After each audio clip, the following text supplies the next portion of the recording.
મિત્રો, ઓમ નમઃ શિવાય.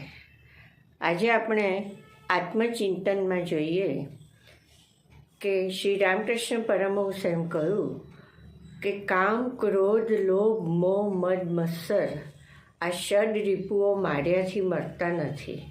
માત્ર આપણે તેના કાર્યનો પ્રદેશ ફેરવી નાખવો જોઈએ. કામના કરવી તો ઈશ્વર દર્શનની જ કરવી. જો ક્રોધ ના જાય તો ઈશ્વરના ઉપર જાસો કરવો કે મેં તારું નામ લીધું છે તો મારો ઉદ્ધાર કેમ ના થાય, થવો જ જોઈએ, મારે વળી હવે શેનું બંધન, આમ કહેવું.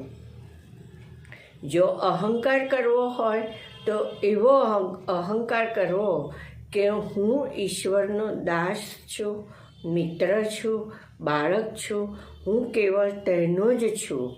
આ પ્રમાણે ષડરિપુનું સુકાન ફેરવીને તેમને બીજી દિશાએ વાળવું. અને જો આ રીતે તમે સંસારમાં, જગતમાં રહેશો તો ક્યારેય પણ કંઈ જ પદાર્થ, કોઈ જ કર્મ, કોઈ જ વિષય તમને હેરાન કરશે નહીં.